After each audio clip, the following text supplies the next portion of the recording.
Europe Midi, Christophe Lamarre. Bonjour, bienvenue à tous, il est midi et 30 minutes pile. Une deuxième médaille pour la France. Amandine Buchard décroche l'argent en judo dans la catégorie des moins de 52 kilos. Les pompiers sur le qui-vive dans l'Aude, l'incendie qui a déjà détruit 850 hectares continue de progresser. Le Sénat adopte le pass sanitaire mais en modifie certaines applications. Les mineurs en sont exemptés. Il ne sera pas obligatoire pour s'asseoir à la terrasse d'un café ou d'un restaurant. La contestation enfle. Les manifestants contre le pass sont de plus en plus nombreux, mais Emmanuel Macron assume. Le président en déplacement en Polynésie appelle à l'unité et demande aux Français de se vacciner. La ruée sur les tests antigéniques et PCR, les laboratoires, les pharmacies débordées par la demande et dans certains endroits, l'affluence a été multipliée par 3. Le succès de la randonnée, faut-il y voir les effets des confinements successifs ? Les Français en tout cas veulent prendre l'air. Les équipementiers et les guides se frottent les mains. Invité d'Europe Midi, l'économiste et maître de conférence Dany Lang. Qui va payer la dette Covid ? Elle dépasse les 400 milliards d'euros. Le gouvernement promet qu'il n'y aura pas de hausse d'impôts. Certains prônent de la cantonner, de l'annuler. D'autres, au contraire, affirment qu'il faudra la rembourser, cette dette. Et ce thème pourrait bien s'inviter dans la prochaine campagne présidentielle. On essaiera d'y voir plus clair avec lui. Europe 1. Écoutez le monde changer. Bon, l'actualité ne nous donne pas vraiment l'occasion de sourire en ce moment. Eh bien, justement, on va s'offrir un bon bol d'air. La France s'offre une deuxième médaille aux Jeux Olympiques, toujours en judo. Amandine Buchard décroche l'argent dans la catégorie des moins de 52 kilos, Marie-Guida. Oui, c'est l'aboutissement d'un parcours chaotique. Elle qui a changé de catégorie de poids en 2016, traumatisée par les régimes pour faire moins de 48 kilos, Amandine Buchard décide alors de passer dans la catégorie supérieure en moins de 52. Le temps de s'adapter, elle manque les Jeux de Rio 2016. Après ça, ce sont des mois d'incertitude et de dépression. Aujourd'hui, c'est donc une renaissance. Elle qui est numéro 2 mondiale, championne d'Europe en titre, elle ajoute une belle médaille d'argent à son palmarès. Et autre chance de médaille aujourd'hui, c'est du côté de l'escrime. Romain Canon est actuellement sur la piste pour disputer sa demi-finale. Pour l'instant, 5 touches partout contre l'Ukrainien Rezlin. Un beau parcours pour celui qui participe à ses premiers Jeux Olympiques et qu'on n'attendait pas à ce niveau. Et l'autre événement de la journée, Marie, c'est l'entrée en lice de l'équipe de France de basket. Et c'est pas face à n'importe qui, c'est face aux Américains. Oui, les Américains triple tenants du titre arrivent avec leur star NBA. Mais pour le pivot de l'équipe de France, Rudy Gobert, oui, c'est une belle affiche. Mais ce n'est que le début de la compétition. Une défaite ne serait pas rédhibitoire. Ouais, c'est une équipe super talentueuse. Ils ont des joueurs d'exception. Ils ont un coach d'exception. On sait que c'est les grands favoris de cette compétition. Bien sûr, on va essayer de gagner ce match, mais c'est surtout une très belle opportunité pour nous pour lancer notre compétition. Et on sait que la préparation a été courte et chaque match va vraiment nous servir pour élever notre niveau et pour progresser au fil de la compétition. Et allez, pour se rassurer et se dire qu'une victoire est possible, on peut se rappeler qu'au Mondial 2019, la France avait battu les États-Unis en quart de finale. Une défaite d'ailleurs que les Américains n'ont pas oubliée. Oui, et c'est peut-être bien ça le problème. Ils ont la mémoire longue, les Américains. Marie-Guida, du service des sports d'Europe 1. Dans l'eau de l'incendie qui s'est déclaré hier après-midi n'est toujours pas maîtrisé. 700 policiers sont mobilisés pour empêcher les flammes de progresser. Océane Théard, le feu a déjà parcouru plusieurs centaines d'hectares. Oui, 850 hectares de garrigues et de pinèdes sont partis en fumée en moins de 24 heures. Près de 800 pompiers ont lutté toute la nuit contre les flammes. Ils sont toujours mobilisés en ce moment même. Alors pour l'instant, il n'y a pas de victimes. Une maison a été endommagée. Et par mesure de précaution, 120 personnes de la petite commune de Fontcouverte, à une trentaine de kilomètres de Carcassonne, ont été évacuées. Des habitants qui sont accueillis dans une salle polyvalente. L'objectif de ces centaines de pompiers, c'est déjà d'éviter que le feu ne s'étende trop vite. Techniquement, il s'agit de contenir le foyer en noyant les flammes sur une zone longue de 25 km bordant l'incendie. Une mission difficile, notamment à cause des conditions météo, comme l'explique le lieutenant Philippe Miramont, présent sur place. Ces différentes communes sont soumises à une sécheresse assez importante. À cela, il faut rajouter un vent assez fort de 50 km/h sur zone pour la journée et les journées à venir. Autre difficulté, la localisation de l'incendie en plein massif avec peu de routes, donc peu d'accès pour les pompiers. Et avec ce vent qui souffle toujours et fortement sur le département de l'Aude, les pompiers craignent des reprises de feu.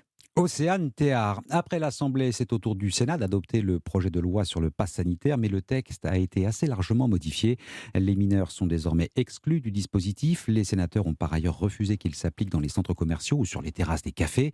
Ils vont maintenant devoir s'accorder avec les députés pour une éventuelle adoption définitive ce soir. Mais pour Damien Abad, les modifications apportées vont dans le bon sens. Le président du groupe LR à l'Assemblée était l'invité de la matinale d'Europe 1 ce matin. Oui, je pense que les sénateurs de droite ont fait un vrai travail de fond approfondi que je veux saluer.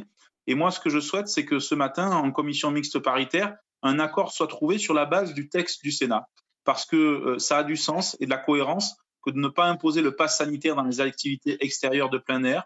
Ça a du sens et de la cohérence de laisser le temps aux professionnels de s'organiser, notamment les salariés du secteur touristique et de la restauration.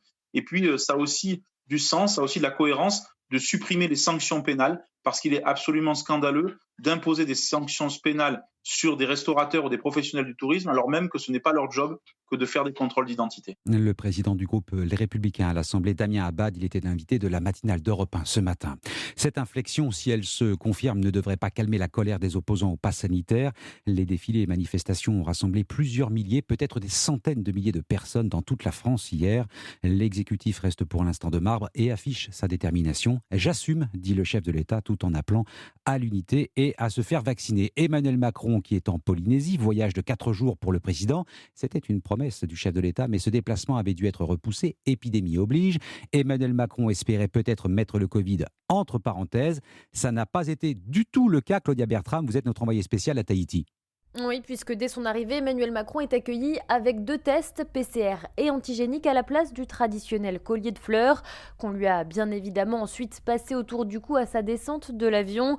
Une cérémonie sous forme d'orero déclamée par de jeunes Polynésiens.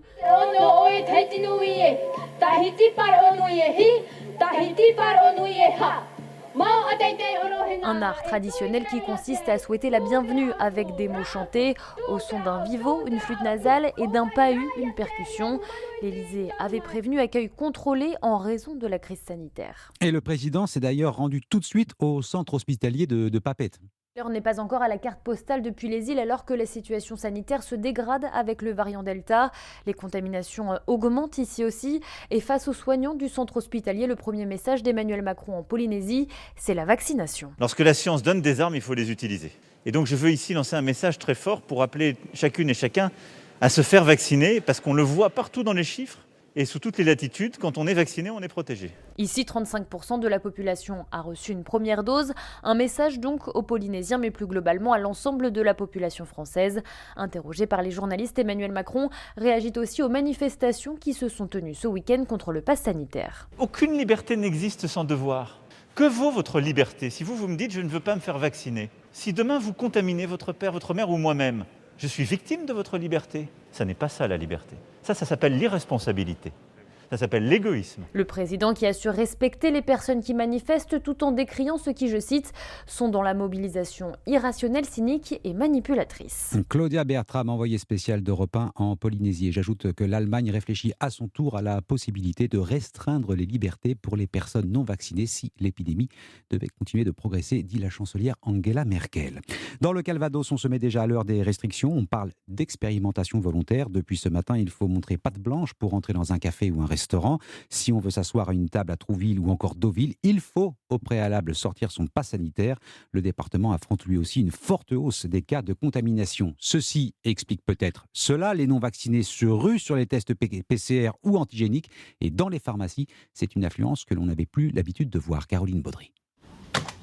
C'est négatif. C'est un sésame que récupère Sophie, 22 ans, au comptoir de la pharmacie. Le résultat du test antigénique délivré par la pharmacienne, indispensable pour aller danser en boîte de nuit. J'ai une soirée et on me demande un pass sanitaire. En fait, j'ai fait ma deuxième dose il y a 2 jours. Et donc, il faut attendre une semaine pour que le pass soit activé. Entre 2 prélèvements, Sonia, la pharmacienne, tente de décrocher au téléphone. Ah oui, il y a des personnes qui demandent à quelle heure on ferme pour venir encore en faire, pour aller au cinéma, pour aller au théâtre, pour prendre l'avion. On a fait beaucoup, énormément. Et j'ai même fait 2 boîtes complètes, donc je dirais une cinquantaine, contre une quinzaine habituellement. Julie est la 51e. Elle s'installe en tenue de sport sur une chaise de l'arrière-boutique. Comme le test n'est valable que 48 heures, c'est un nouveau rituel pour cette coach en salle. En une semaine, j'ai dû faire 3 tests. On est obligé maintenant pour pouvoir coacher coacher ou même s'entraîner, d'avoir ou un pass sanitaire ou un test antigénique. Je ne suis pas vaccinée et pour le moment, je ne me sens pas du tout de me faire vacciner. Forcément, on profite du système français qui permet de se faire tester gratuitement. Cette gratuité s'arrêtera à l'automne. Elle attendra d'être au pied du mur pour réfléchir à l'option vaccination.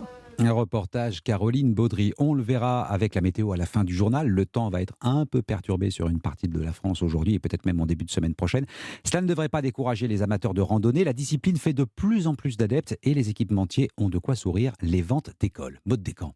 À la Fédération française de randonnée pédestre, on a le sourire. Depuis un an, les ventes de topo-guides ont bondi de 40%. Un phénomène qu'observe également Philippe Aurin, directeur des guides vers Michelin, si bien que certains ont dû être réédités en urgence. Avec le Covid, on a dû revoir complètement nos tirages.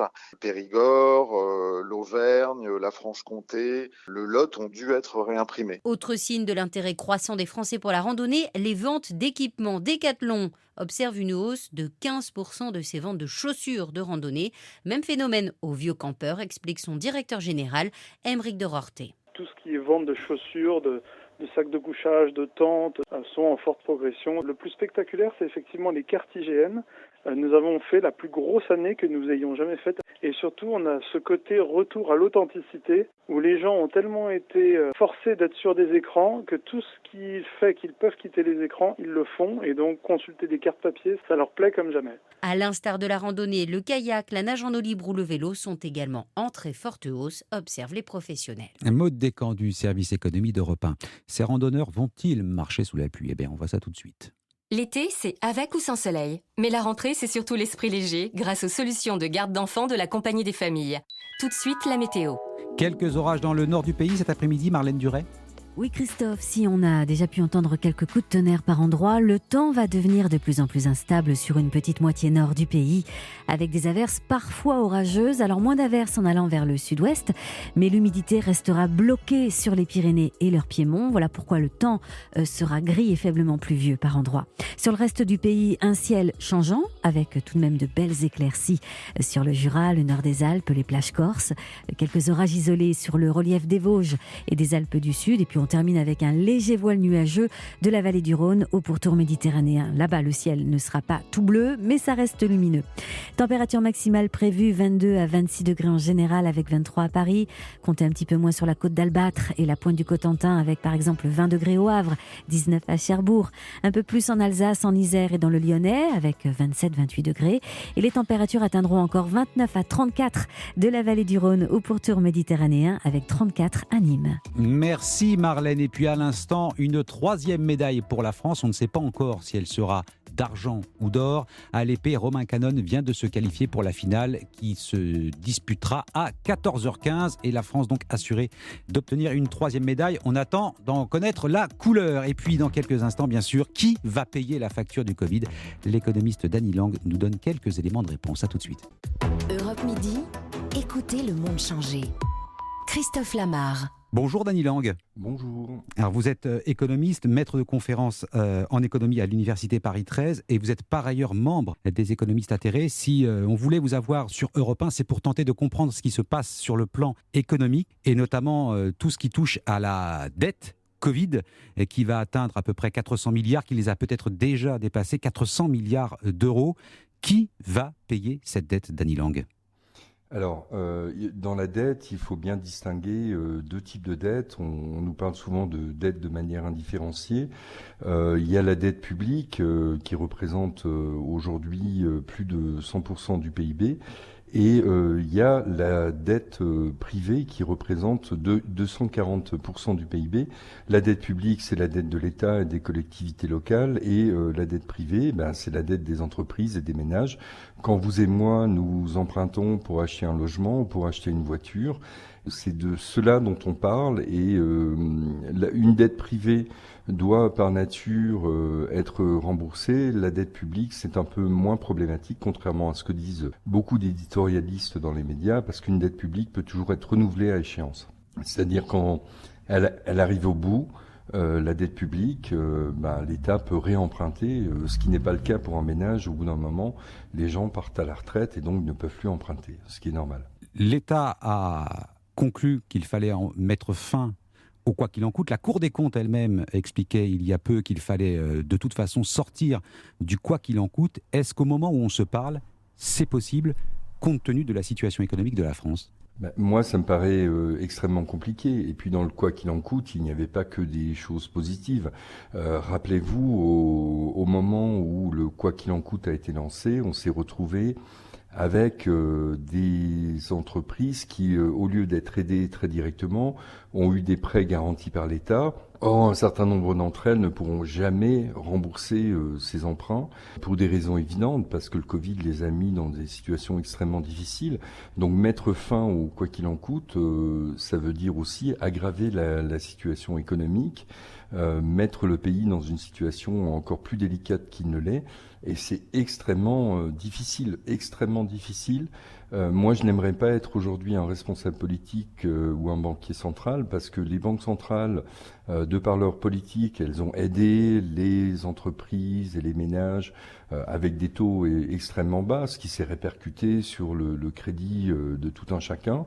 Le problème, c'est que si demain les banques centrales réaugmentent les taux d'intérêt, donc si elles rendent le crédit plus difficile, et si par ailleurs l'État met fin à cette phase de dépenses publiques, eh ben on va se trouver dans une situation encore plus difficile pour tous les ménages et toutes les entreprises qui sont déjà en grande difficulté.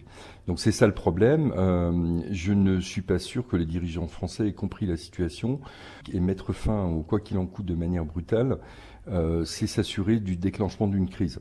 Mais est-ce que l'économie peut vivre comme ça indéfiniment sous perfusion, Dany Lang ? Alors, la question est une bonne question. Moi, je dirais que c'est pas forcément comme ça qu'il faudrait utiliser la dépense publique. La dépense publique, c'est quelque chose qui est fait pour financer des universités, des hôpitaux, etc. Et donc, on en a bien besoin. On a vu l'état de nos hôpitaux au moment du confinement. Nos universités sont dans un état de délabrement assez avancé. Donc il faudrait plutôt orienter la dépense publique vers ce genre de secteur et vers la transition écologique. On a une crise climatique majeure, on a besoin de dépenses publiques dans la transition écologique, on a besoin que la dépense publique aujourd'hui prenne le relais de la dépense privée, parce que quand la dette privée est à ce niveau-là, ça veut dire que les entreprises et les ménages vont avoir du mal à continuer de faire tourner l'économie à un niveau qui lui permet de tenir le coup. Avec une dette privée à 240%, on risque fort qu'à un moment les marchés paniquent et se retournent, et donc on risque fort d'avoir un effondrement boursier dans les mois à venir. Et là, je n'aimerais pas être une banque centrale, parce que les banques centrales ont soutenu massivement l'économie ces derniers mois, ces dernières années, et on voit bien que ça a débouché sur cette situation de dette. Or, si elle recommence à augmenter les taux d'intérêt, on va étouffer encore plus l'économie. Donc, il n'y a pas tellement d'autres leviers que de jouer sur la commande publique. L'alternative, ce serait éventuellement de pousser à l'exportation, mais pour exporter, il faut qu'il y ait des gens qui importent. Or, les autres pays sont eux aussi dans des situations délicates. L'économie tourne globalement au ralenti, Dany Lang, et pourtant les marchés financiers sont au plus haut, que ce soit le S&P 500, que ce soit le CAC 40, quelques pertes mais aussitôt effacées par les gains du lendemain. Est-ce qu'ils sont devenus totalement hors sol ? Ça fait longtemps que les marchés financiers sont déconnectés du réel. Vous savez, depuis le marché 2008. financier, c'est un peu un jeu de casino. Le but sur un marché financier, ça n'est pas d'acheter les actions des entreprises les plus saines, les actions des entreprises qui ont de l'avenir, etc. Le but sur un marché financier, c'est d'acheter les actions qui vont monter et puis de revendre au bon moment avant que ça s'effondre. Donc ça fait longtemps que les marchés financiers sont hors sol.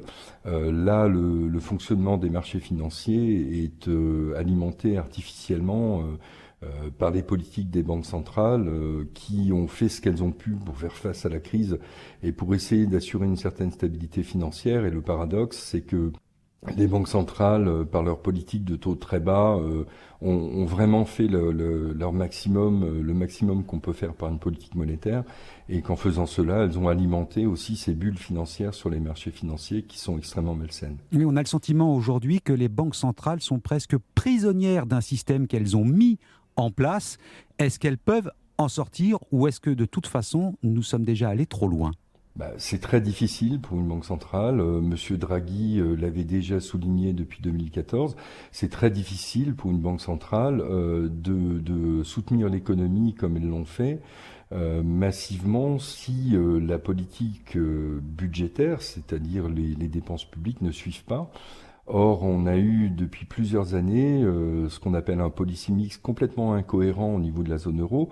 Un policy mix, c'est la combinaison de la politique budgétaire, c'est-à-dire la dépense publique, et de la politique monétaire, c'est-à-dire la politique de taux d'intérêt, la politique des banques centrales. On a eu un policy mix qui fonctionne pas. Si les banques centrales baissent les taux, si elles injectent des liquidités massivement, il faut que les États aussi dépensent. Et il y a des vrais besoins aujourd'hui dans l'économie française et dans les autres économies européennes. Il faut que les États dépensent au même niveau, parce que sinon, c'est un peu comme dans une voiture. Les banques centrales appuient sur l'accélérateur et les États appuient sur le frein. Donc forcément, si vous faites ça dans une voiture, c'est pas très conseillé, et c'est pourtant ce qu'on fait au niveau de la zone euro. Les États ont eu tendance, avant le Covid, avant le confinement, à faire des politiques budgétaires restrictives. Et d'un autre côté, les banques centrales, depuis 2008, font des politiques expansionnistes. Donc le frein et l'accélérateur, c'est pas forcément la meilleure recette. Et M. Biden, aux États-Unis, a très bien compris la chose. Et eux ont une politique budgétaire de relance massive, orientée vers la transition écologique. C'est plutôt vers ce genre de solution qu'on devrait s'orienter si on veut s'en sortir. Merci, Dany Lang.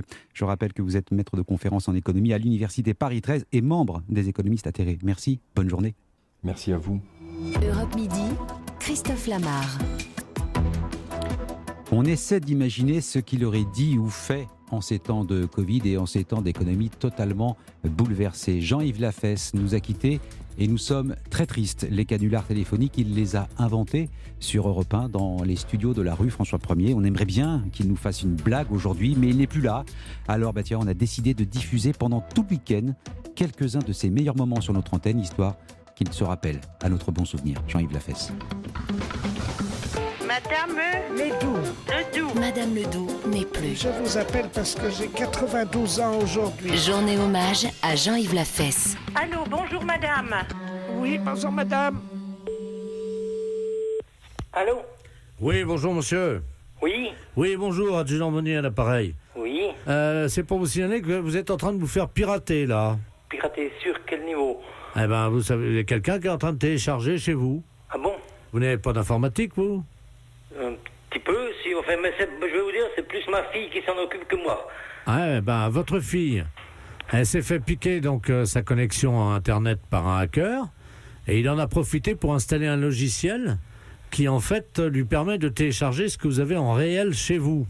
Ah bon? Et qu'est-ce qu'il faut faire dans ce cas-là? En fait, ce qu'ils font, c'est qu'ils se mettent donc avec leurs ordinateurs, hein. Oui. Ce sont des hackers, et ils arrivent à télécharger ce que vous avez chez vous. Oui. Dans votre réfrigérateur, votre cave à vin, ils téléchargent quoi en fait, hein.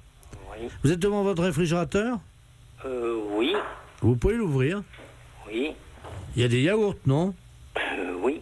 Ouais. Combien il y en a? 4, 8, 11 normalement. Ouais, 11. Et il y en avait 13. Eh ben ça, moi je peux pas vous dire. Ah bah je vous le dis, non, parce qu'on est devant les relevés, hein. Ah oui, d'accord. Non, mais Ouais, vous êtes fait avoir, hein. Je comprends pas quand même, comme ça. Parce que ils peuvent pas m'avoir enlevé des yaourts de mon frigo. Bah si, ils l'ont téléchargé. Là, je comprends plus, moi. Alors je vous explique. Oui. Ils sont, eux, par exemple, vous avez un pirate, un hacker qui est à Paris. Oui, mais écoutez, ils n'ont pas pu m'enlever 2 yaourts de mon frigo par l'informatique. Bah si, ils les ont téléchargés. Oui, mais comment télécharger? Un yaourt, c'est physique, en fait, c'est une matière. Ils l'ont pas aspiré. Mais si. Oui, non, mais comment qu'ils ont enlevé ces 2 yaourts de mon frigo? Ils les ont téléchargés. Oui, mais comment? Je vous passe au capitaine, hein. Oui. Capitaine. Merci, oui. Allô? Oui, bonjour. Bonjour, capitaine Pelletier à l'appareil. D'accord, merci. Alors, qu'est-ce qui se passe? Mais je ne comprends pas ce que votre gendarme m'explique. Parce que... Qu'est-ce qu'on vous a... Attendez, je prends la liste de ce qui vous a été téléchargé chez vous. Ben, je sais pas, il me parle de yaourt, de... Oui, il y a 2 yaourts qui ont été téléchargés dans votre réfrigérateur. Bon, eh bien, est-ce que... Ah ben attendez, on a une bonne nouvelle. Oui, dis-toi. Voilà. Regardez les yaourts, vous les voyez les yaourts là? Oui, mais j'ai toujours 11 yaourts. Eh bien attention monsieur, dans 10 secondes, on est en train de les retélécharger, de les reformater, on vous les renvoie dans votre frigo, regardez bien. Oui. Comptez-les. Eh bien, j'ai toujours mon même compte, moi. Combien? 11. Ah non monsieur, vous ne savez pas compter. Ah ben quand même. Oh ben écoutez, quand même, je sais ce que je dis. Non, mais vous êtes en train de m'emmener en bateau, là. J'ai l'impression que c'est une blague pour la radio, oui. Bande de salopards. C'est un gros salaud. Jean-Yves Lafesse, les canulars de Jean-Yves Lafesse que l'on retrouvera dans 1 heure. Simon Rubin, vous allez compter les yaourts et aussi les médailles sur l'étagère. Tout à l'heure, 13h, 14h, le club Tokyo 2021 avec nos consultants Jean-Claude Perrin, Jacques Monclar et Laura Flessel. Et il y a un beau programme. Il y a un beau programme, on les télécharge nous aussi les médailles. Là, une médaille de plus en judo, médaille d'argent pour Amandine Bouchard. Et puis sur les coups de 14h15, on aura aussi un escrimeur en finale. Bref, ça s'annonce comme une très belle après-midi de sport. Et puis dans l'émission, 2 invités. Béatrice Barbus, elle est sociologue, dirigeante à la Fédération française de handball. On parlera notamment des filles qui vont jouer cet après-midi. Et puis Gladys Epang, elle qui fut médaillée de taekwondo aux Jeux Olympiques et qui va nous parler un peu des chances françaises dans cette discipline. Merci Simon, à tout à l'heure.